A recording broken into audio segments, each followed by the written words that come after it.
আহারে, কতটা লজ্জাজনক হার হলো ভারতীয় দলের। মানে পঞ্চম টেস্টটাও লজ্জাজনকভাবে হার হয়ে গেল ভারতীয় দলের, যেখানে ভারতীয় দল প্রথম ইনিংসে 185 রানে আউট হলেই হলো, দ্বিতীয় ইনিংসে 185 কি 157 রানে অল আউট।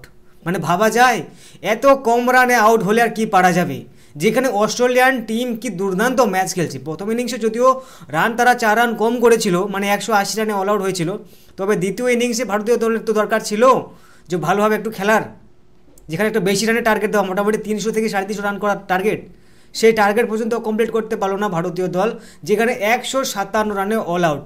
মানে মনে হচ্ছে ভারতীয় দল যাওয়া আসা করছে, যেমনটা বর্তমানে বাংলাদেশি দল করে থাকে, যাওয়া আসা, একজন আউট হলে সবাই আউট। সেরকম কিন্তু অস্ট্রেলিয়া দলের বিপক্ষে কিন্তু এক একটা প্লেয়ার একটার পর একটা যাওয়া আসা শুরু করে দিছে। মানে ভারতীয় প্লেয়াররা কেউ টিকতেই পারছে না অস্ট্রেলিয়ান বোলারদের সামনে, যেখানে অস্ট্রেলিয়ান বোলাররা মাত্র 4টা উইকেট দিয়ে 160 রান করে দিল।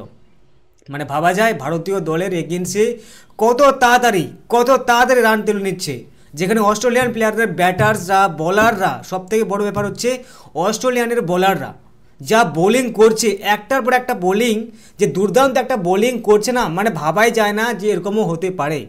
এত দুর্দান্ত একটা বোলিং করছে ভারতীয় দলের এগেন্সে।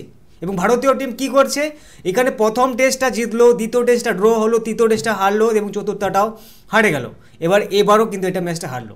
মানে বলা যায় ভারতীয় দম একদম হারছে। ভারতীয় দলের একটা মানে 1 নম্বর পজিশন যেমনটা ছিল, মানে অস্ট্রেলিয়ার আগে একটা পজিশন ছিল, সেই পজিশনটা ধরে রাখতে পারলো না ভারতীয় প্লেয়ার। ভারতীয় টিম এখন 2 নম্বর পজিশনে চলে আসলো। হারাভাবে হারিয়ে দিয়েছে অস্ট্রেলিয়ান প্লেয়াররা ভারতীয় প্লেয়ারদের। তবে দেখার বিষয় আছে ভারতীয় প্লেয়াররা কি এইরকম লজ্জাজনকভাবে হারার পরে তাদের কি শিক্ষা নেবে, যে অস্ট্রেলিয়ান মতো প্লেয়ারদের খেলতে গেলে, তাদের মতো প্লেয়ারদের হারাতে গেলে কতটা ভালো খেলতে হয়।